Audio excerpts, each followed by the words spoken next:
وسلم بلغ العلا بكماله كشف الدجى بجماله حسنت جميع خصاله صلوا عليه وآله بعشق مولاه برام عشق نرانا बजुमला जहां जिसके तजल्ली से उजाला ला इलाहा इल्लल्लाह ला इलाहा इल्लल्लाह ला इलाहा इल्लल्लाह ला इलाहा ला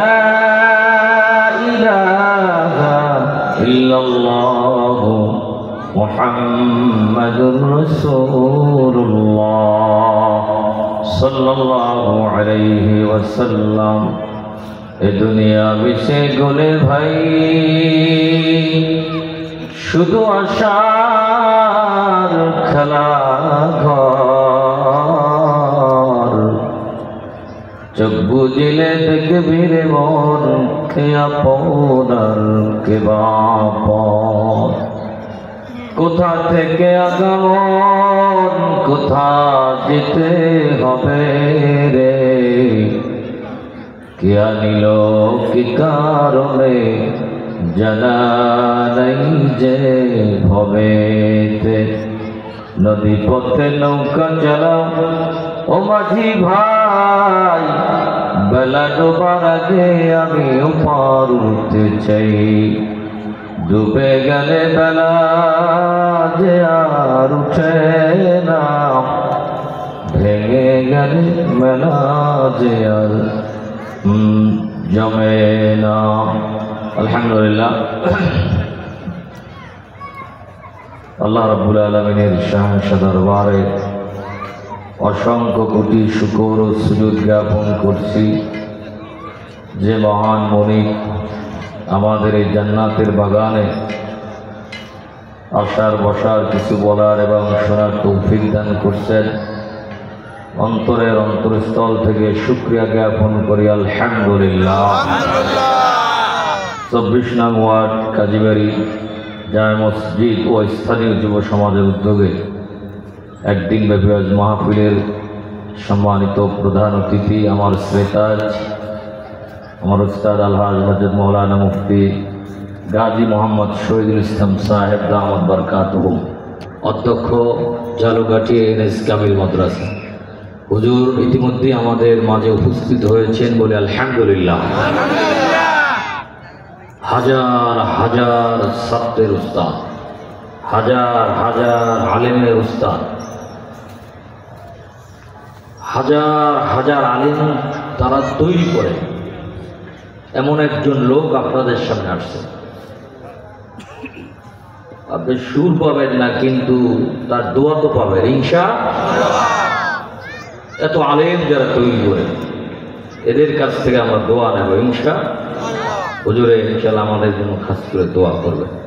প্রধান বক্তা ছিলেন আমার অত্যন্ত মহব্বতের মানুষ মুফতি মুজিবুর রহমান সাহেব দামাত বরকাতুহু।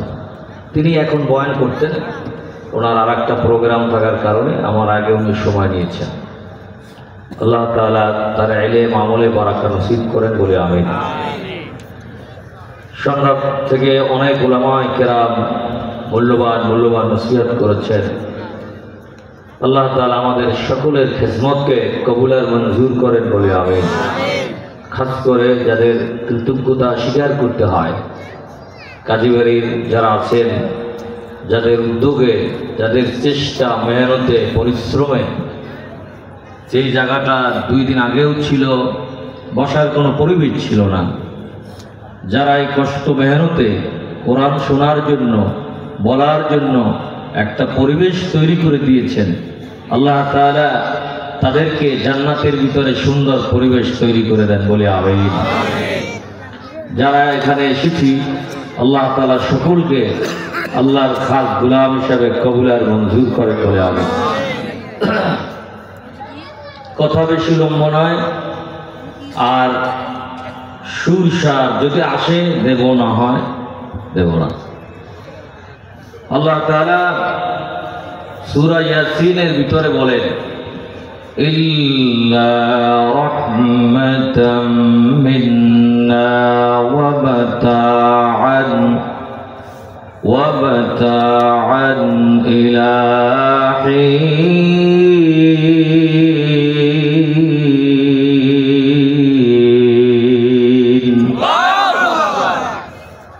গোলাম আমার, তুমি যে এখনো দুনিয়াতে বেঁচে আছো, এটা তোমার কোনো শক্তির বলে নয়, তোমার কোনো ক্ষমতার বলে নয়, তোমার কোনো সম্পদের বলে নয়, তোমার কোনো বুদ্ধি কৌশলের জন্য নয়। এখন পর্যন্ত বেঁচে আছো, এটা আমি আল্লাহর দয়ায় বেঁচে আছো। বলেন আলহামদুলিল্লাহ। কার দয়ায় বেঁচে আছি? আল্লাহর দয়ায়। সম্মানিত মুসল্লিয়ান কেরাম, বয়ান তো অনেক কিছু দেওয়া যায়। এখন যে স্টেজের দিকে তাকায় আছেন, কোরআন শুনতেছেন, আমি হয়তো গুনাহগার মানুষ, কিন্তু এই মুহূর্তে কোরআনের কথা বলতেছি, আপনি চায়া চায়া দেখতেছেন। এই চাওয়াটা, এই দেখাটাও হাজার হাজার নেক দিতেছেন কে? আল্লাহ। এই দেখাটা নেক। বলছে এই চক্ষু দিয়া যদি মায়ের দিকে নেক নজরে তাকায়, আল্লাহ তাআলা একটা কবুলিয়াত হজের সব দিয়ে দেন। বলছে স্ত্রীর দিকে যদি কোনো স্বামী নেক নজরে তাকায়, ভালোবাসার স্নেহের নজরে তাকায়, আল্লাহ তাআলা সগীরা গুনাহগুলো ঝরায়া দেন। ঠিক তদ্রূপ কোন স্ত্রীও যদি তার স্বামীর দিকে ভক্তি আর শ্রদ্ধা নিয়ে দেখে, তো আল্লাহ তাআলা তার সগীরা গুনাহগুলোও ঝরায়া দেন। ঠিক তদ্রূপ আল্লাহর দেয়া এই নিয়ামত চক্ষু দ্বারা যদি কেউ বেগানা নারীর দিকে তাকায়, আর যদি সাথে সাথে ফিরায়া না আনে, তাহলে ওই এক চাহনির কারণে তার আমলনামা একটা কবিরা গুনাহ লেখা হবে। জোরে বলেন নাউজুবিল্লাহ। আল্লাহ রাব্বুল আলামিন কোরআনুল কারীমে বলেন, ইয়া'লামু খাইনাতাল আ'য়ুনি ওয়া মা তুখফিস সুদূর। গোলাম আমার, তুমি যেভাবেই থাকো আর যেভাবেই হাঁটো, তুমি যদি কোনা কাঞ্চি দিয়াও চুপি চুপি যদি কোনো নারীকে দেখো, পৃথিবীর কেউ বুঝতে পারবে না, কিন্তু একজন দেখতেছেন, তিনি কে? বলে তুমি দরবেশ মানুষ, হাঁটতেছো রাস্তা দিয়ে, কেউ কানা কাঞ্চি দিয়ে মহিলাকে দেখতেছো, আর মহিলাদেরকেও বলছে তোমরা পুরুষদেরকে দেখতেছো। মানুষ বুঝবে যে তুমি দেখতেছো না, কিন্তু একজন দেখেন, তিনি কে? আল্লাহ। একটি কিতাবের ভিতরে ঘটনা উল্লেখ আছে। ওই ব্যক্তির নাম সালে আল মুনাজ্জিদ। ব্যক্তির নাম কি? ইরাকে এসে বসবাস করে। একটানা ছোটবেলা থেকে 40 বছর তিনি ইরাকের শাহী মসজিদে মুয়াজ্জিনি করছেন। কয় বছর? একটানা 40 বছর তিনি আজান দিয়েছেন। সুবহানাল্লাহ বলে। একটানা 40 বছর আজান দেওয়ার কি মুখের কথা? সাধারণ কথা না। 40 বছর তিনি আজান দিয়েছেন। হঠাৎ তিনি মিনারের উপরে উঠলেন। উঠে যখন হাইয়া আলাস সালাহ বললেন, ডান দিকে তাকাইলেন, ওনার চোখে একজন রমণী পড়ল। সুচিরি সুন্দরী অনেক একজন যুবতী হেঁটে যায়, ওদিকে তার চক্ষু পড়ছে, কিন্তু হাদিস অনুযায়ী সে ফিরাইয়া আনে নাই। ওই নারীকে মন ভরে দেখতেছিল। হাইয়া আলাস সালাহ পর্যন্ত অফ আজান, সামনের দিকে আর বাড়ায় না, নারীকে দেখতেছে। আজান ওখানে থামায়া নিচে নামে আসছে। নারীর কাছে যায় বলে, যুবতী আমার, তোমার প্রেমে পড়ে গেছি, এনিওয়ে যে কোনো ভাবেই হোক তোমাকে আমার জীবনে পেতে চাই। জোরে বলেন নাউজুবিল্লাহ। নাফরমানরা কোনো যুক্তি তর্ক কিছুই মানে না। মেয়েটা বলতে, ঠিক আছে আমার বাসায় চলেন। বাসায় গেছি, বলে আপনাকে তো খ্রিস্টান হতে হবে। আমি তো খ্রিস্টান মেয়ে, আপনাকে শূকরের গোশত খাইয়া প্রমাণ করাইতে হবে। বলে তা দাও, আমি তাও খাবো, কিন্তু তোমাকে চাই। শূকরের গোশত খাওয়াইল। এরপর বলছে আপনাকে মদ পান করতে হবে। মদ পান করছে, জীবনে কোনোদিন মদ পান করে নাই, প্রথম মদ পান করছে। এখন বলে চলেন একটু ছাদ থেকে ঘুরে আসি। আমার বাবা যদি অফিস থেকে আসে, তার কাছে বলবো, সে আনুষ্ঠানিকভাবে বিবাহ পড়ায়া দেবে। আমরা নিজেরা তো বিবাহ বুঝতে পারবো না।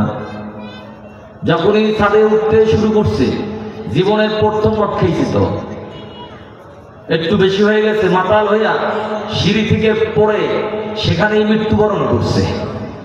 বলেন তার মৃত্যুটা কি ইমানি হালতে হয়েছে না গুনার হালতে হয়েছে? বেঈমান হালতে হয়েছে। সে বেঈমান হালতে মৃত্যুবরণ করছে। শুধু কিসের গুনার কারণে? চোখের গুনার কারণে। কিসের গুনাহ? আমার হযরত ওয়ালা ঢালকা নগরের হযরত, আমার উস্তাদ, আমার শায়েখ, তিনি এই চোখের হেফাজতের কথা প্রায় বলতে থাকেন। এই ঘটনাও তিনি বলতে থাকেন। আজকাল সবচাইতে বেশি যে গুনাহটা হয় সেটা হচ্ছে চোখের গুনাহ। কিসের গুনাহ?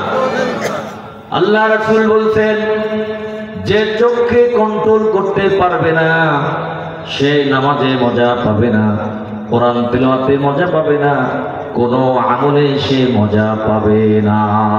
যে চোখের হেফাজত করতে পারবে সে নামাজেও মজা পাবে, তিলাওয়াতেও মজা পাবে, রোজায় মজা পাবে, আমলেও মজা পাবে।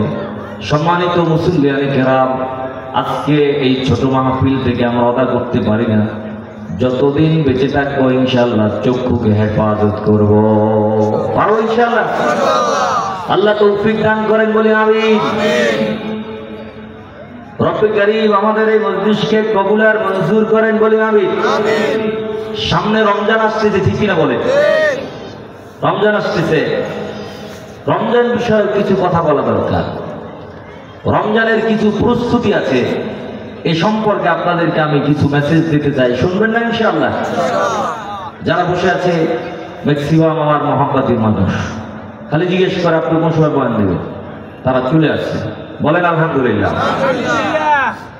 বলে প্রস্তুতি যদি গুছানো হয়, বিসিএস কঠিন নয়। প্রস্তুতি যদি গুছানো হয়, বিসিএস কঠিন নয়। আপনি হুটহাট করে রমজানে অনেক আমল করবেন, এটা সম্ভব না। এর আগে একটা প্রস্তুতি আছে না নাই? আছে, কিছু প্রস্তুতি আছে। প্রত্যেকটা কাজের প্রস্তুতি আছে। যেমন রমজান উপলক্ষে এক একজনের এক এক প্রস্তুতি। ব্যবসায়ীদেরকে আপনি জিজ্ঞাবেন রমজান কিভাবে কাটাবে, সে এখন থেকেই তার মাল চামানা কি আনবে, দোকান ভরে ফেলাইবে, সে ব্যবসার প্রস্তুতি নিতেছে। সে চিন্তা করছে রমজানটা একটা ব্যবসায়ের সময়, দিন আর রাত্র নাই, তারাবি পড়ার সময় পর্যন্ত পায় না, সে মাল দিয়ে দোকান ঘুরে ফেলাইবে। এইটা হলো ব্যবসায়ের প্রস্তুতি। যারা রাজনীতিবিদ আছে, রাজনীতি করে, তারা কি করবে? কোন ওয়ার্ডে, কোন জায়গায়, কোন ইউনিয়নে, কোন উপজেলায় ইফতার পার্টি করবে, সেগুলো এখনই লিস্ট করা আছে। কে বক্তব্য দেবে, কে কি করবে, সব তাদের প্রস্তুতিটা এইভাবে। নর্তকী আর নায়িকা গায়িকা, তাদের প্রস্তুতি হলো তারা এখন থেকে নাটক সিনেমা বানানো শুরু করছে আগ থেকেই, যে এইটা ঈদে রিলিজ করবে। রিলিজ করে পুরা মুসলমান জাতি এক মাস কষ্ট আর মেহনত করে যে পরিমাণ আমল নূর অর্জন করছে, এটা একদিনে তারা ভ্যানিশ করে দেবে। এই চেষ্টায় তারা প্রস্তুতি নিতেছে, ঠিক কিনা বলে? কিন্তু আল্লাহর কিছু গোলাম আছে, তাদের প্রস্তুতি এটা না। তারা সাহাবায়ে কেরামের মতো প্রস্তুতি নেওয়া শুরু করছে।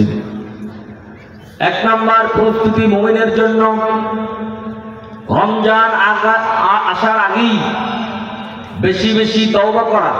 বেশি বেশি কি করা? তওবা ইস্তেগফার করা। অতীত জীবনের গুনাহ মাফ করায়া সামনের দিক থেকে ভালো করে আমল করার জন্য সে বেশি বেশি আল্লাহর কাছে ইস্তিগফার পাঠ করতে থাকে। রব্বুল আলামিন, আপনি আমার জীবনের অতীতের গুনাহগুলো মাফ করে দেন, আমি যেন রমজানটাকে সুন্দর করে কাটাইতে পারি। এজন্য রমজানের 1 নম্বর প্রস্তুতি হচ্ছে কি করা? তওবা ইস্তিগফার করা। সবাই বলেন তওবা ইস্তিগফার করা। একবার দাহিয়াতুল কলবি রাদিয়াল্লাহু তাআলা আনহু আল্লাহর রাসূলের কাছে আসলেন এবং বললেন, ইয়া রাসূলুল্লাহ, রাতে আমার ঘুম হয় না, যখনই আমি বালিশে মাথা লাগাই কিন্তু আমার ঘুম আসে না। একটা কথা শুধু আমার বারে বারে মনে পড়তেছে, ওটা মনে পড়লে আমার ঘুম আসে না। আল্লাহ রাসূল বললেন, কি সেটা? তুমি বলো, আমি শুনতে থাকি।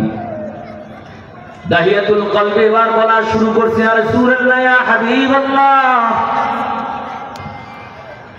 ইয়া রাসূলুল্লাহ, ইয়া হাবিবাল্লাহ, আমি যখন মুসলমান ছিলাম না তখন আমি বাড়ি থেকে বিদেশে রওনা করেছি। আমি দেখলাম আমার বিবি সাহেব প্রেগন্যান্সি অবস্থা আছে, গর্ভ অবস্থা আছে। আমি তাকে ওসিয়ত করে গেলাম, প্রাণীর স্ত্রী আমার, তোমার গর্ভে যদি ছেলে হয় যত্ন করে রাখিও, আর যদি মেয়ে হয় তুমি জ্যান্ত কবর দিয়ে দিও। নাউজুবিল্লাহ বলে। আরবের একটা নিয়ম ছিল, তারা মেয়েদেরকে পছন্দ করতো না, তারা ছেলেকে প্রাধান্য দিত বেশি। এজন্য তারা আল্লাহর রাসূলকে লেজ কাটা বলতো। জোরে বলেন নাউজুবিল্লাহ।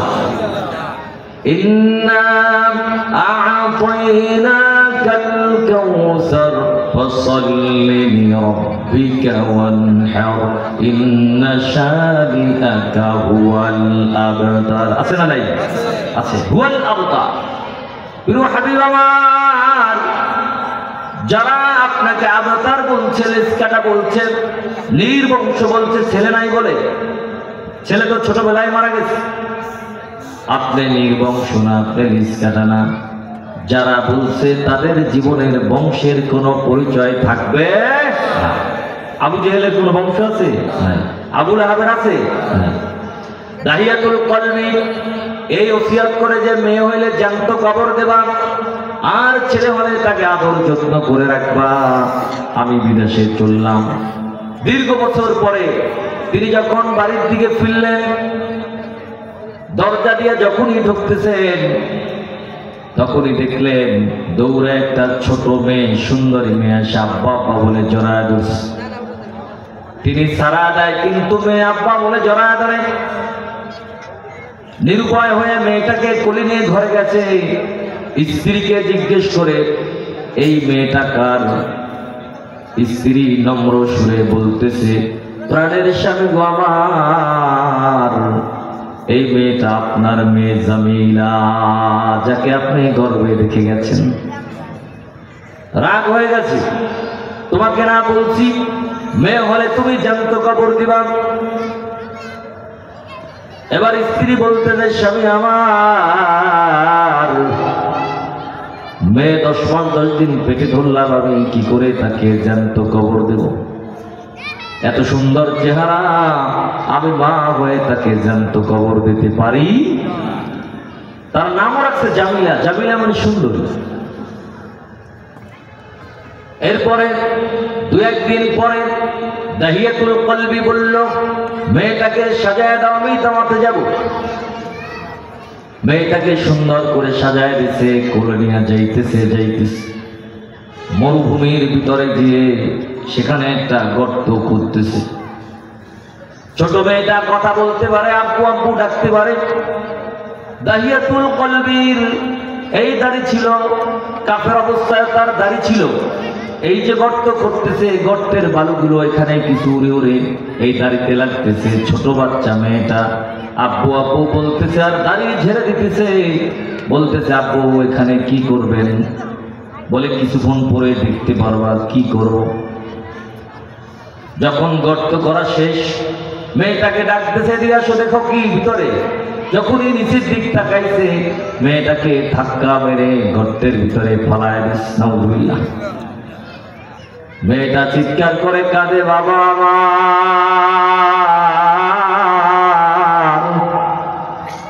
আব্বা বলে কোনদিন ডাকব না, আপনি আমাকে এখান থেকে রেহাই দিয়া দেন। দাহিয়াতুল কলবে কিন্তু আল্লাহ রাসূলের সামনে বসে বসে এই ঘটনা বলতেছি, ইয়া রাসূলুল্লাহ, ইয়া হাবিবাল্লাহ, আমার অন্তর এত কঠিন, এই চিৎকার শুনে আমার অন্তরটা মোটেই নরম হয় নাই। আমি কি করলাম? বড় একটা পাথর হাতে নিলাম, এটা নিয়ে আমি সজোরে ওই মেয়ের মাথা বরাবর নিক্ষেপ করলাম। মেয়ের মাথাটা ফেটে রক্ত বের হয়ে আমার জামা ভিজে গেছে, কিন্তু তারপর আমার হৃদয়ে কোনো মায়া জন্মায় নাই, যেহেতু আমি মুসলমান ছিলাম না। এরপর আমি তাকে জ্যান্ত ওখানে কবর দিয়ে চলে আসলাম। ইয়া রাসূলুল্লাহ, ইয়া হাবিবাল্লাহ, এখন তো আমি মুসলমান হয়ে গেছি। যখনই আমি ঘুমাইতে যাই,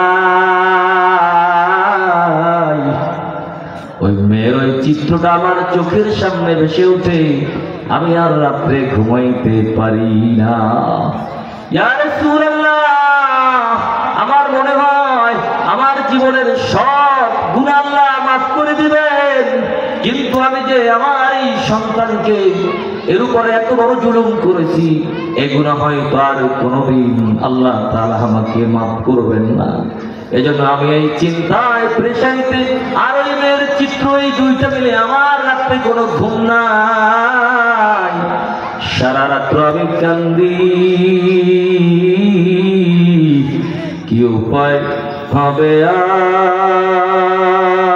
আমার কবরে, কি যে উপায় হবে আমার হাসরে। আল্লাহ রাসূলের দিক তাকায় দেখি, তিনিও চোখের পানি ছেড়ে ছেড়ে কান্না করতেছেন। বলে, দাহিয়াতুল কলবি, মানুষ এত বড় পাষাণ হয় আমার আগে জানা ছিল না, কিন্তু তারপরে তুমি আল্লাহর রহমত থেকে নিরাশ হবা না। আল্লাহ তাআলা তোমাদের জন্য আয়াত নাযিল করে দিয়েছে। আল্লাহু আকবার।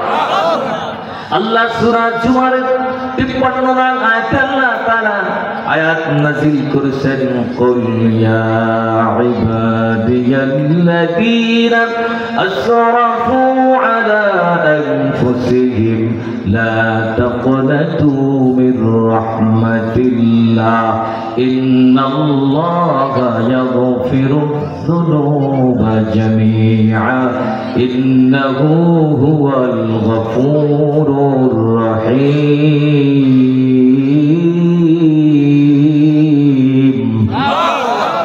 আল্লাহ বলে, গোলাম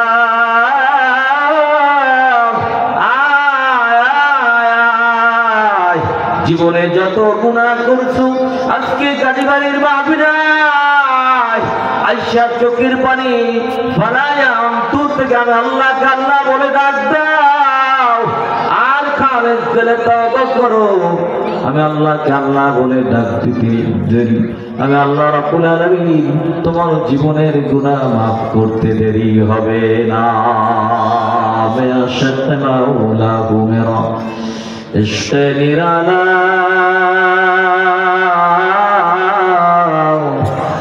जुमला जहां जिसके तजल्ली से उजाला। अल्लाह अल्लाह इससे शीरीन सुनाम शिर शौकार मिकुनत जानम तमाम। এজন্য আজকে আমরা তওবা ইস্তিগফার করতে যাব তো ইনশাআল্লাহ। রমজানের আগে 1 নম্বর প্রস্তুতি তওবা ইস্তিগফার করা। রব্বুল আলামিন জীবনে আর রমজান পাবো কিনা জানা নাই। গত বছর রমজান অনেকেই পেয়েছে, এবছর রমজানে আর তারা বেঁচে নাই। আবার এবছর যারা আছে আগামীতে তারা অনেকেই হয়তো থাকবে না, ঠিক কিনা বলে? এই জন্য কবি বলেন মাউতু কাসিন কুল্লু নাসিন শারিবু ওয়াবরু বাইতিন কুল্লু নাসিন দাখিলুন। মৃত্যু এমন এক শরাবের পেয়ালা যা সকলকে পান করতে হবে, আর কবর এমন একটা ঘর যে ঘরে প্রত্যেককেই ঢুকতে হবে। ঠিক কিনা বলে? বুখারীর ভিতরে হাদিস এসেছে, এক মুসাফির এই মহাসমুদ্রের মতো মরুভূমির ভিতর থেকে পাড়ি দিতেছি উট নিয়া। উট চালাইতে চালাইতে চালাইতে চালাইতে ক্লান্ত হয়ে গেছে। ক্লান্ত হতে হতে উনি উটের পিঠ থেকে নেমে একটা গাছের গোড়ায় একটু রিল্যাক্স করতেছে, আরাম করতেছে, আর উটটাকে বেঁধে রাখছে। দীর্ঘ সময় ঘুমানোর পরে জেগে উঠে দেখে যেখানে উটটা বাঁধা ছিল সেখানে আর উট নাই, উট নাই। উনি চিন্তা করে, আল্লাহ, এত বিশাল সমুদ্রের মতো মরুভূমি কোনদিন আমি পায়ে হেঁটে শেষ করতে পারবো না। পায়ে হাঁটতে হাঁটতে আমার পানি তৃষ্ণা লাগবে, পানি তো উটের পিঠে রয়েছে, ক্ষুধা লাগবে, খাবার তো উটের পিঠে, নিশ্চিত আমার মরণ। এই চিন্তা করতে করতে আবার ক্লান্ত হয়ে ঘুমিয়ে গেছে। অনেকক্ষণ পরে আবার যখন জেগে উঠছে, উঠে দেখি যেখানে উট বাঁধা ছিল সেখানেই আবার বাঁধা আছে। ওই লোকটা এত আত্মহারা হয়ে গেছে খুশিতে, খুশিতে সে কি বলতেছে হাদিসে সেটাও বলে আছে, বুখারীতে তিরমিজিতেও হাদিস কি এসেছে। ওই লোকটা বলতেছে, আল্লাহ, তুমি আমার গোলাম, আমি তোমার মনি। কথা সঠিক? মানে আল্লাহ বলতেছে হাদিসে কুদসিতে যে এই বান্দা এত বেশি খুশি হইছে, সে আমাকে বলতেছে গোলাম আর তাকে বলতেছে কি মনি। কিন্তু তা তার মুখে ছিল, অন্তরে ছিল। আল্লাহ বলেন সে হারানো উঠবে, যত খুশি হয়ে গেছে, খুশি তো আত্মহারা হয়ে গেছে। আমার কোন গোলাম যদি বয়ান শুনে, কোরআন শুনে, আল্লাহর ভয় নিয়ে তওবা ইস্তিগফার করে, আমি আল্লাহকে খুঁজে, আমি আল্লাহ তাআলা ওই উটের মালিকের চাইতেও কোটি কোটি গুণ বেশি খুশি হয়ে যায়, বেশি খুশি হয়ে যায়। এজন্য আজকে এক নম্বর প্রস্তুতি রমজানের তওবা ইস্তিগফার করা। কি করা? তওবা ইস্তিগফার। দুই নম্বরে আল্লাহর কাছে বেশি বেশি দোয়া করা। কি করা? দোয়া করা। রমজান মাস আসলে আমরা মনে করি এটা খাওয়ার মাস। কি মাস? খাওয়ার মাস। কিন্তু রমজান মাস কি না? খাওয়ার মাস।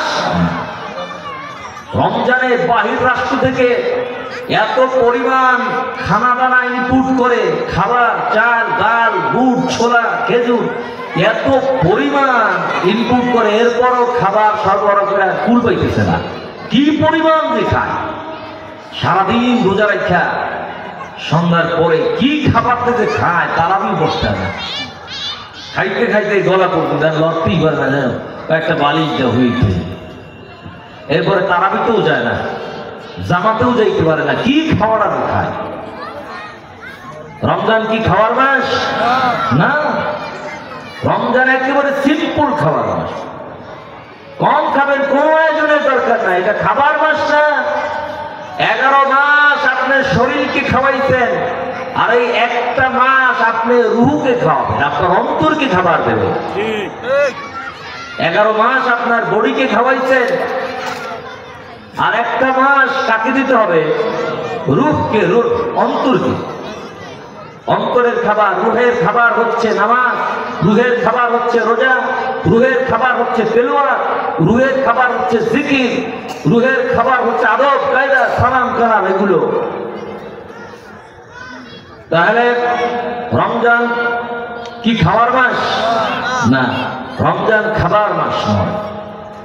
এজন্য 2 নম্বর প্রস্তুতি হচ্ছে বেশি বেশি দোয়া করা। কার দরবারে? আল্লাহ রব্বুল আলামিন আপনি আমাদেরকে রমজান পর্যন্ত পৌঁছা দেন, আমরা যেন সুন্দর করে রমজানকে কাটাইতে পারি। আল্লাহ তৌফিক দান করেন, জোরে বলেন আমিন। এই যেন তেন দোয়া করলে হবে না। হাজ্জাজ বিন ইউসুফ তিনি গেলেন তাওয়াফ করতে। হাজ্জাজ বিন ইউসুফ একজন বাদশা ছিল, তিনি তাওয়াফ করতে গেলেন, নফল তাওয়াফ, কাবাঘর 7টা চক্কর দিলেন। কিন্তু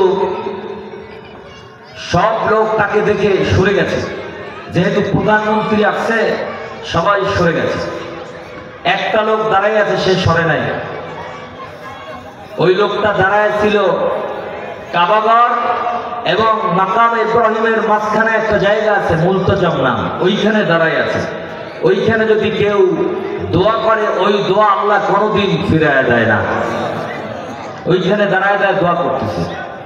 হাজ্জাজ বিন ইউসুফ জানেন প্রকৃতির, তো লোকটার পিছনে যে দাঁড়াইছে তরবারিটা বের করে তার কাঁধের উপরে রাখছে। যখন একটু ঠান্ডা ঠান্ডা লাগছে লাফাই উঠে, বাবা রে এখানে আমার ধরে দেয় তরবারি। এখন বলে কে? বলে আমি হাজ্জাজ বিন ইউসুফ। এখন সে থরথরাই কাঁপে। বলে স্যার আপনাকে আমি দেখি নাই। বলে দেখো নাই, এখানে কি চাইতেছো? বলে আমি চাইতেছি আমার 2টা চক্ষু নাই, এখানে দাঁড়ায় দাঁড়ায় আমি আল্লাহর কাছে চক্ষু চাইতেছি, কারণ আমার চলতে কষ্ট হয়, খাইতে কষ্ট হয়।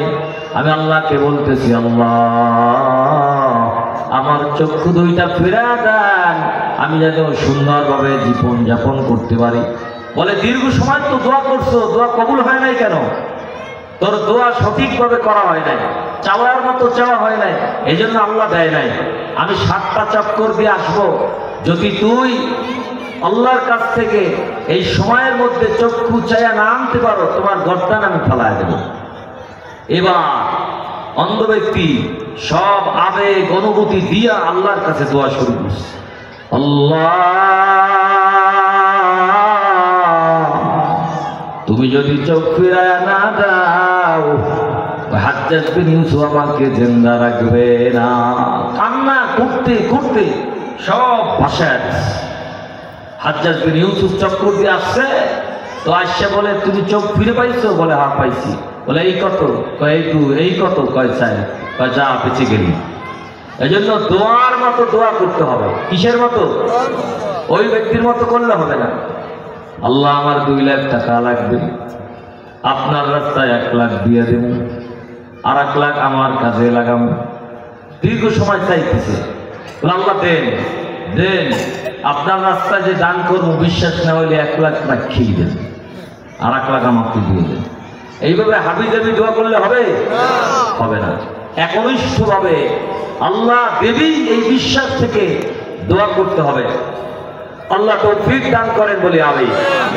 3 নম্বর যে প্রস্তুতিটা নিতে হবে, দোকানে ঘাটে অফিসে আদালতে বাড়িতে মসজিদে রাস্তা সব জায়গায়, মাহফিলের ময়দানে তালিমে জলসায় সব জায়গায় শুধু প্রচার করতে হবে।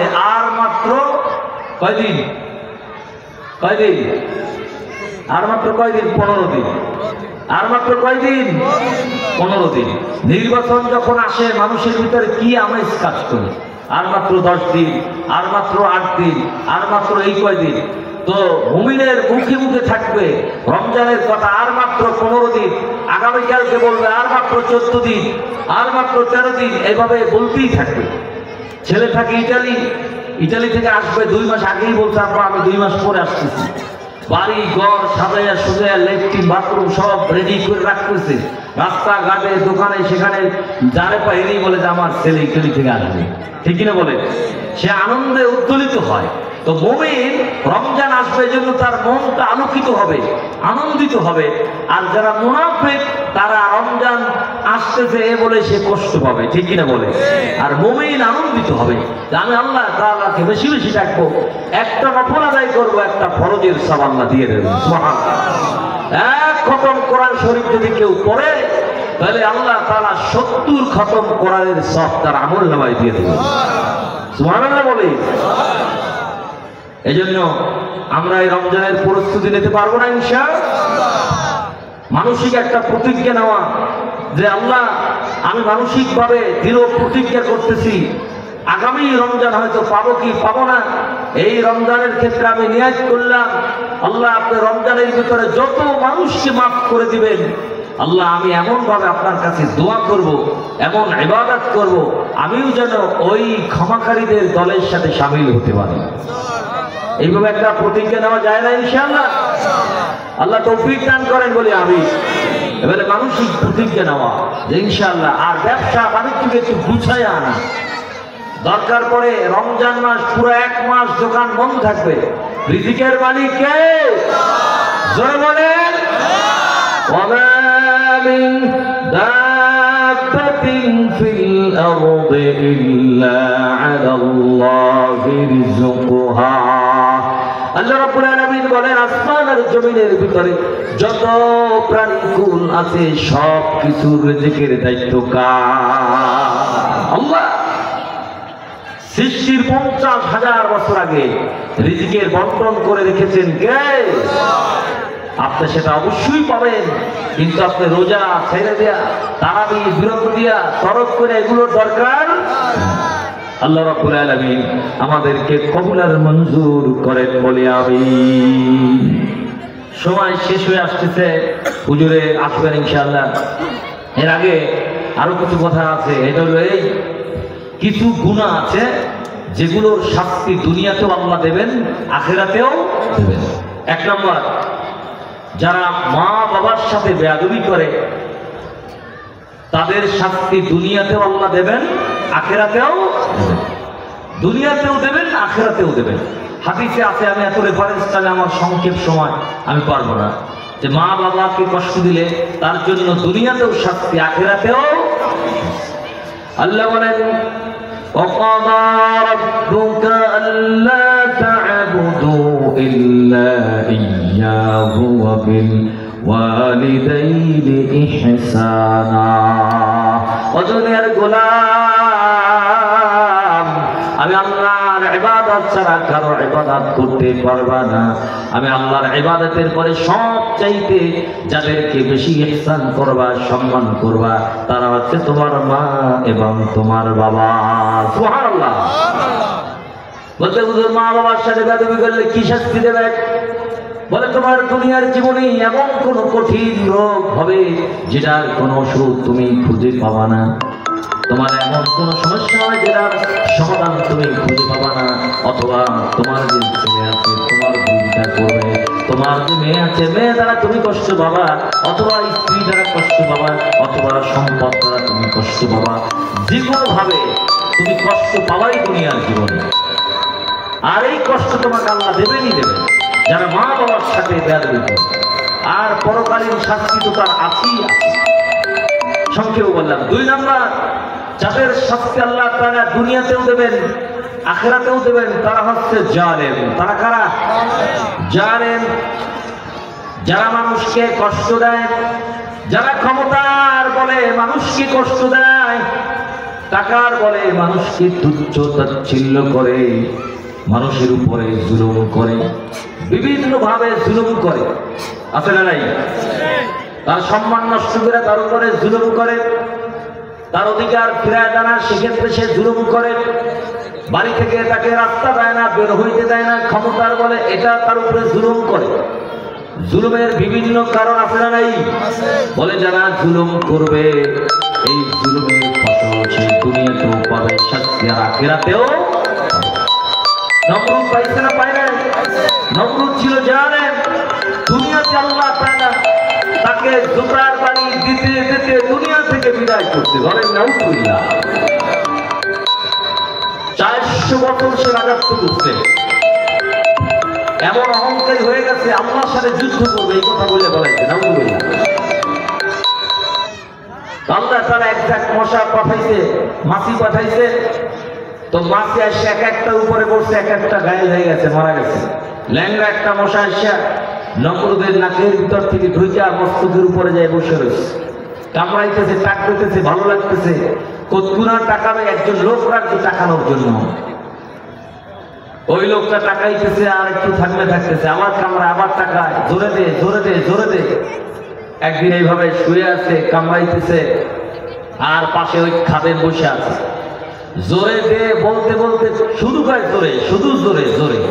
এই খাদের ঘুরলে পরে ঘুমের ঠেলায়, সাথে পাইছে একটা জোতা, উঠাইয়া জোতা দিয়ে এমন বাড়ি মারছে কপালে, কপাল ফাইটা মাছি বাইরে গেছে, আর ও দুনিয়া থেকে বিদায় গেছে। এই জালেমকে আল্লাহ তাআলা জোতার বাড়ি দিয়ে দুনিয়া থেকে বিদায় করছে। পৃথিবীর ইতিহাসে আছে না নাই? এই জন্য যারা মানুষের উপরে জুলুম করবে তাদের শাস্তি দুনিয়াতেও আছে, আখিরাতেও আছে। অনেক মানুষকে আমি দেখেছি আমার এই অভিজ্ঞতায়, যারা ছোটখাটো জুলুম করছে, দুরারোগ্য ব্যাধিতে তারা ভুগছে, পা হারাইছে, নয় হাত হারাইছে। একজন দেখলাম ছাত্র লিডার, আমাদের ওইখানে বিশাল ছাত্র নেতা, কি পরিমাণ জুলুম করছে মানুষের উপরে। কিছুদিন আগে দেখলাম তার ক্যান্সার হয়েছে, হসপিটালে কাতরাইতেছে, কোনো মানুষ তার কাছে যায় না। জুলুম করতে, কারো কষ্ট আনেছে, যার কারণে এমন অবস্থা হয়েছে মানুষ তার পাশে ফিরে না। নাউযুবিল্লাহ বলে, যতদিন বেঁচে থাকবো কারো উপরে জুলুম করব, আল্লাহ তৌফিক দান করেন বলে আমিন। 3 নাম্বার, যারা আত্মীয়তার সম্পর্ক ছিন্ন করবে, আত্মীয়তার সম্পর্ক ছিন্ন করবে, তাদেরকে আল্লাহ রাব্বুল আলামিন দুনিয়াতেও শাস্তি দেবেন, আখিরাতেও শাস্তি দেবেন। আল্লাহ রাব্বুল আলামিন এই আমলগুলো করার তৌফিক আমাদেরকে নসিব করেন বলে আমিন। কি আপনাদের কষ্ট হয়? চলে বলে আল্লাহু আকবার, হাত জায়গায় দেখান আল্লাহকে, আল্লাহু আকবার, নারে তাকবীর। আজকের মাহফিল আল্লাহ কবুল করেন বলে আমিন। সম্মানিত মুসল্লিয়ানে কেরাম, আমরা কেউই দুনিয়াতে বেঁচে থাকবো না, সবাই আমরা কোন পথের যাত্রী? কবর পথের। আমাদের শেষ ঠিকানা কোথায়? এই সম্পর্কে একটা ঘটনা বলে আজকে আমার বয়ান শেষ করছি। তাম পৃথিবীর বাদশাহী করছেন 4 জন বাদশা। কয়জন? 4 জন। 2 জন মুসলমান, 2 জন মুসলমান নয়। মুসলমান 2 জন, একজন বাদশা সুলাইমান পয়গম্বর, আরেকজন হচ্ছে বাদশা জুলকারনাইন, যাকে খ্রিস্টানরা ইংরেজিতে বলে আলেকজান্ডার। ইংরেজিতে কি বলে? ওনার নামই কোরআনের ভাষায় জুলকারনাইন, ইংরেজিতে খ্রিস্টানরা তাকে আলেকজান্ডার বলে। উনি মৃত্যুর আগে তার প্রধান সেনাপতিকে 3টা নসিহত করছে। কয়টা? নাম্বার 1, এই প্রধান সেনাপতি শোনো, আমি যখন ইন্তেকাল করব, দুনিয়া থেকে চলে যাব, আমাকে যে খাটিয়াটায় উঠাবা, ওই খাটিয়াটা কোনো মানুষ ধরবে না, শুধু ডাক্তার ছাড়া। ডাক্তারেরা ছাড়া কেউ আমার খাটিয়া ধরবে না। 2 নম্বর নসিহত, আমার বাসার ভিতরে যত টাকা পয়সা, স্বর্ণ মুদ্রা যা কিছু আছে, আমার ওই ঘর থেকে কবর পর্যন্ত যেই রাস্তাটা আছে, এই রাস্তার উপরে তোমরা বিছায়া রাখবা, মানুষ যেন ওটা পারাইতে পারে। 3 নম্বর, যখন আমাকে খাটিয়ায় করে নেবা, আমার হাত 2টা একটু বের করে একটু এলাকায় ঘুরাইয়া দেখাবা। প্রধান সেনাপতি বিনয়ের সহিত জানতে চাইলেন, জাহাপানা কি জন্য নসিহত করলেন, যদি একটু খুলে বলতেন। উনি বললেন, 1 নম্বর, আল্লাহ যদি হায়াত শেষ করে দেয়, আমার মৃত্যু যদি চলে আসে, পৃথিবীর কোন ডাক্তার আমাকে বাঁচায় রাখতে পারবে? পারবে? কোন ডাক্তার, কোন ওষুধ পারবে? পারবে না। মানুষ দেখুক আমার সাথে কত ডাক্তার থাকতো, কিন্তু আমি মরে গেছি, কোন ডাক্তার আমাকে বাঁচাইতে পারে না। একমাত্র বাঁচানোর মালিক কে? الذي خلق الموت والحياة ليبلوكم أيكم أحسن عملا। 2 নম্বর নসিহত, ঘর থেকে কবর পর্যন্ত যেই স্বর্ণ মুদ্রাগুলো বিছায়া রাখা হবে, এগুলো কেন? বলে মানুষ ওগুলো পাড়ায়া পাড়ায়া, স্বর্ণের উপরে পাড়ায়া তার মাথায় উপলব্ধি করবে। এই স্বর্ণের জন্য আমরা যদি ঘুরি আর আখিরাতের জীবন নষ্ট করি, এটা হবে সবচাইতে বড় বোকামি। ঠিক কিনা বলে? এগুলো কিছুই আমার সাথে যাবে না। আর 2 হাত বের করে রেখেছি, এটা হলো আমি এসেছি খালি হাতে, আবার যাইতেছি খালি। ঠিক কিনা বলে? মরণ থেকে যতই পালাও, মরণ তোমার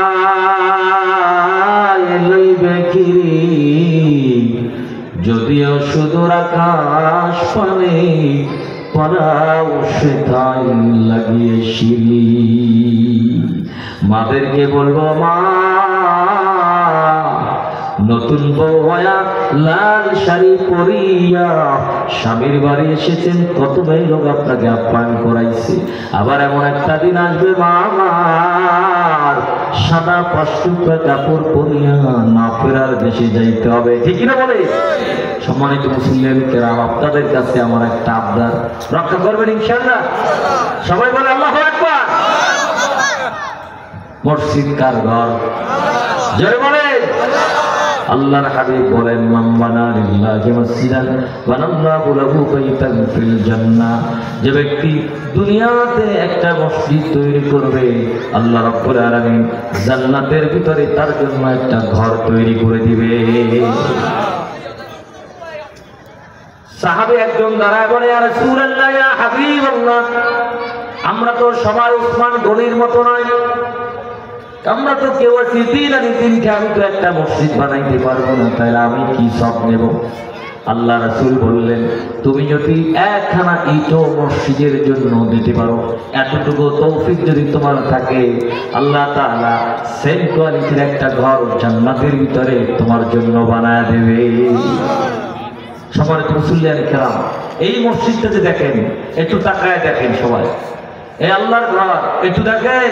আল্লাহর ঘরে কয়েকটা জানালা লাগবে, যদি আপনারা ইনশাআল্লাহ দিয়ে দেন মনের আনন্দে, আল্লাহ আজকে রমজানের আগের এই মাহফিলে আমি বসেছি, তোমার ঘরের জন্য আমি একটা গ্লাসের ব্যবস্থা করলাম, একটা এই খাই গ্লাসের ব্যবস্থা করে দিলাম।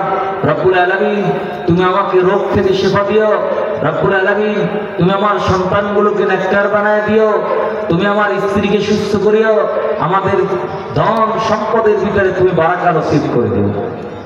এমন কোন আল্লাহর গোলাম আছেন যে আমি একটা জানালা দেব ইনশাআল্লাহ? আছেন কেউ? আল্লাহ আমরা দোয়া করবো, হুজুরকেও বলবো খাস করে দোয়া করতে, ইনশাআল্লাহ আপনি এর চাইতে হাজার হাজার ফাইগ্লাস আপনি দান করার তৌফিক পাবেন ইনশাআল্লাহ। একটা লোক আমি দেখতে চাই, আল্লাহ পাকের ইচ্ছায় সে বলবে, হুজুর আমি একটা জানালা দেব, অথবা বলে যে আমি একটা অর্ধেক দেবো ইনশাআল্লাহ। এমন কেউ আছে হাত জায়গায় দেখায়? নাই? হুজুরের চলে আসছে, আর বেশি না, সেই মাহফিলের জান্নাতের বাগানের সম্মানে আমি কয়েকটা লোক চাই যারা 1000 করে টাকা দেবে, এতটুকু সম্মান রাখেন ইনশাআল্লাহ। দোয়া বিফল যাবে না, আল্লাহর কাছ থেকে পাবেন ইনশাআল্লাহ। বলেন একজনে হিম্মত করে বলেন, আমি 1000 টাকা দেবো ইনশাআল্লাহ। কে আছেন এভাবে ইনশাআল্লাহ? হাত সবাই বলে আলহামদুলিল্লাহ, নারায়ে তাকবীর। আমাদের এই শাহেদ গাজী সাহেব 5000 টাকা দেয়, বলেন আলহামদুলিল্লাহ। আর কে আছেন ইনশাআল্লাহ যে আমি 1000 টাকা দেবো? ভাইয়ের নাম কি? জি শাহাদাত ভাই 1000 টাকা, বলেন আলহামদুলিল্লাহ। রব্বুল আলামিন তার ব্যবসা বাণিজ্যের ভিতরে, তার জীবনের ভিতরে খায়ের ও বরকত নসিব করেন বলে আমিন। হুজুরে চলে আসে,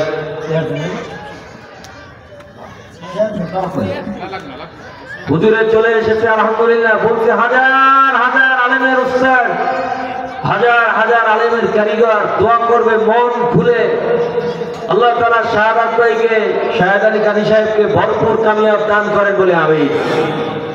আরেকজন লোক চাই ইনশাআল্লাহ, মিরাজ কানি সাহেব 1000 টাকা দান করছে, বলে আলহামদুলিল্লাহ। আল্লাহ তাআলা তার ব্যবসা বাণিজ্যের ভিতরে বারাকা নসিব করেন বলে আমিন, তাকে হায়াতে তৈয়বা নসিব করেন বলে আমিন। হুজুর তার জন্য খাস করে দোয়া করবে, তার পরিবারের জন্য, সকলের জন্য ইনশাআল্লাহ। আরো কয়েকজন লোক চাই ইনশাআল্লাহ, আপনারা বলেন, একটু সামনে থেকে বলেন, এইখান থেকে বলেন। তারেক ভাই 1000 টাকা, বলেন আলহামদুলিল্লাহ। আল্লাহ তাআলা তারেক ভাই জানে মালে বারাকা নসিব করেন বলে আমিন, হজ করার তৌফিক দান করুন বলে আমিন। আরেকজন ব্যক্তি দেন, আর কয়েকটা হাত জাগান ইনশাআল্লাহ। মসজিদটা মাইনুল ভাই 1000 টাকা, বলেন আলহামদুলিল্লাহ। নারায়ে তাকবীর। আপনারা নাম এবার একটু আলহামদুলিল্লাহ তো জোরে বলতে পারেন, বলেন আলহামদুলিল্লাহ। মাইনুল ভাইয়ের জীবনে আল্লাহ তাআলা বারাকা নসিব করেন বলে আমি হুজুরে কাজ করে দোয়া করবে তার জন্য, তিনি যেন বারবার হজ করতে পারেন, তার পরিবারকে আল্লাহ তাআলা কবুল আর মঞ্জুর করেন বলে আমি। আপনারা আর কি আছেন ইনশাআল্লাহ একটু হাত জায়গায় দেখান। হুজুর আমি 1000 টাকা দেবো ইনশাআল্লাহ, 1000 না হলে 500 করে বলেন ইনশাআল্লাহ, সবাই দেখতে পারবে। মনির বিন দা 500 টাকা বলেন আলহামদুলিল্লাহ। ওই ভাই জি মজিবুর রহমান ভাই এই 500 টাকা বলেন আলহামদুলিল্লাহ। আল্লাহ তাআলা ভাইয়ের হায়াতের ভিতরে বারাকা নসিব করেন বলে আমিন। আমাদের জব্বার কাজী সাহেব 500 টাকা বলেন আলহামদুলিল্লাহ। আল্লাহ তাআলা তার জানে মালে বরকত নসিব করেন বলে আমিন, হায়াতে তৈয়বা নসিব করেন বলে আমিন। আল্লাহ তাআলা কাবা ঘরে যাওয়ার তৌফিক দান করেন বলে আমিন। জি জাকির কাজী সাহেব 1000 বলে আলহামদুলিল্লাহ। আল্লাহ তাআলা জাকির ভাইয়ের জানে মালে হায়াতের ভিতরে বরকত নসিব করেন, তার পরিবারের ভিতরে বরকত নসিব করেন, আল্লাহর কাবা ঘরে বারবার যাওয়ার তৌফিক দান করেন। নাম প্রকাশে অনিচ্ছুক আল্লাহর এক গোলাম 1000 টাকা বলেন আলহামদুলিল্লাহ।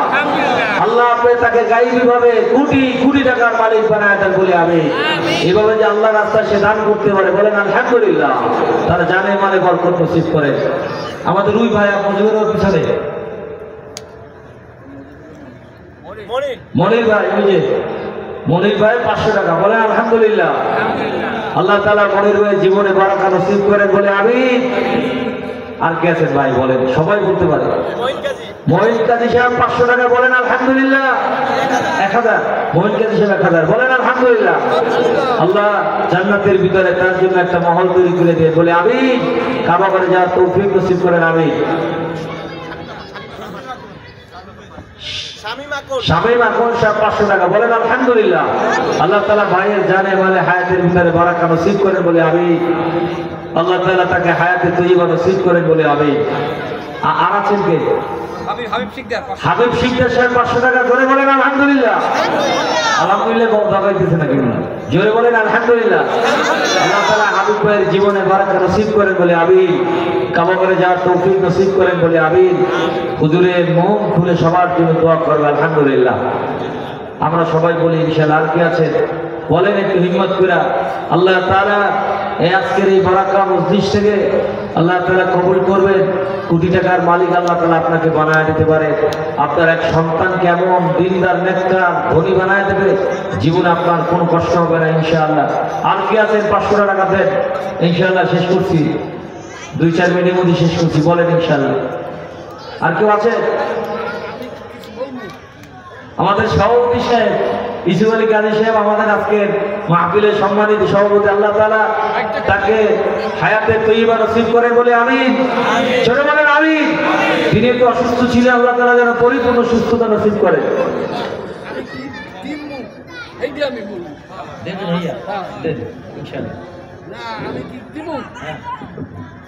আমি নিজে কাজ করবো, 2 লাখ টাকা দেব ইনশাআল্লাহ। আমি দিব 6 মাস পর।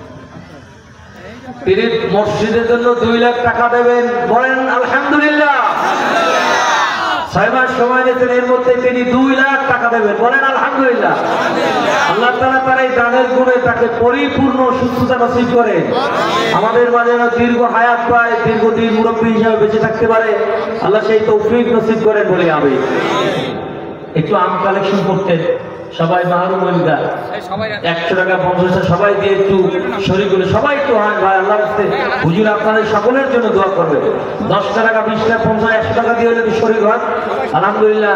আল্লাহ তাআলা এর ভিতরে বরকত নসিব করবেন ইনশাআল্লাহ। দ্রুত করে বলেন সবাই সামনে দাও, সবাই সামনে। হ্যাঁ যান যান মোহন ভাই আপনার যান, সবাই একটু দেন ইনশাআল্লাহ। হুজুরের স্টেজে চলে আসে ভাইরা। এখনো যারা আপনারা দোকানে বসে আছেন, রাস্তায় বসে আছেন, এটা বড় বেয়াদবি হবে, কোরআনের মজলিসের সাথে বেয়াদবি হবে, আল্লাহর এই ওলিদের সাথে বেয়াদবি হবে, কোনোভাবেই ঠিক হবে না ভাই।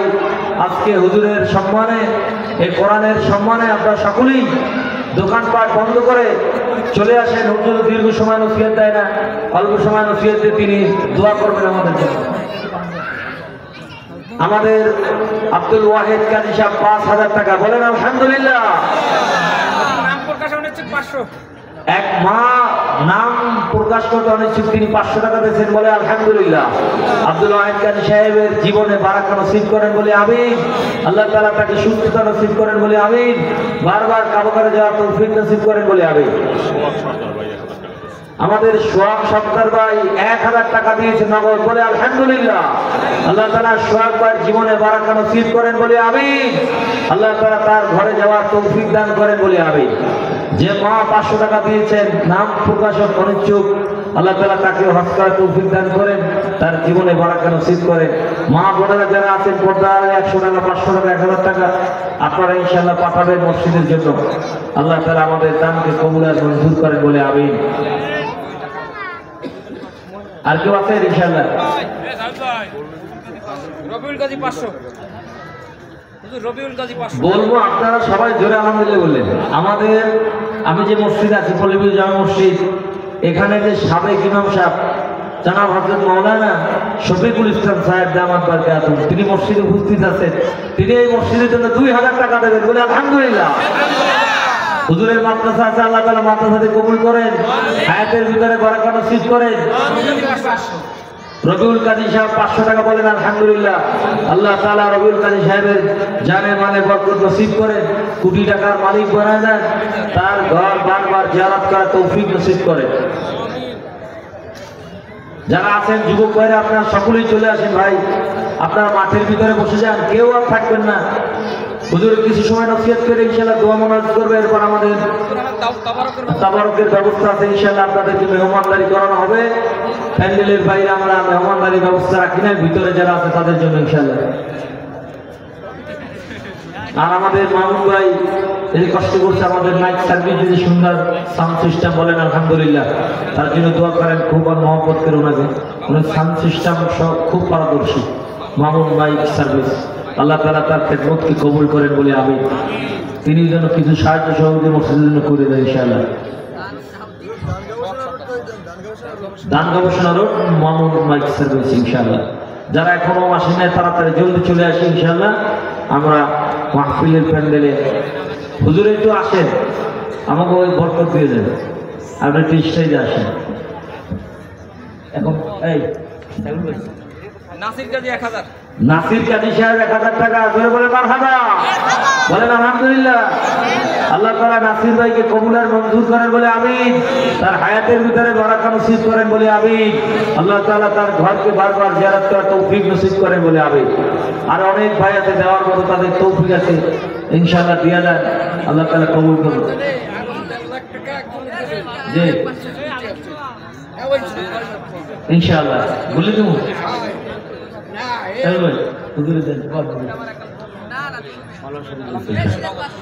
হ্যাঁ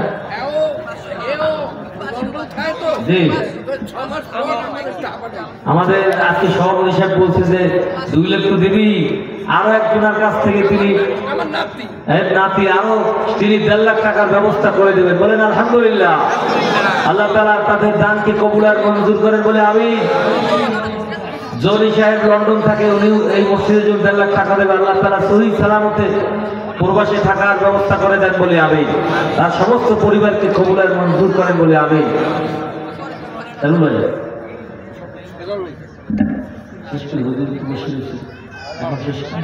আমি দোয়া চাই আল্লাহ তাআলা যেন আমাকে ইখলাসের সহিত তার দিনের খেদমত করার তৌফিক দান করেন বলে আমিন। ওয়াখির দাওয়ানা আলহামদুলিল্লাহি রাব্বিল আলামিন। হুজুর আমার উস্তাদ ফেরেতাজ বসে রয়েছে, আমার খালি আনিতে লাগতেছে।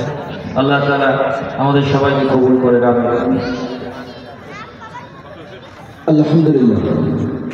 ঐতিহ্যবাহী কাজীবাড়ি জামে মসজিদ ও যুব সমাজের উদ্যোগের মাহফিল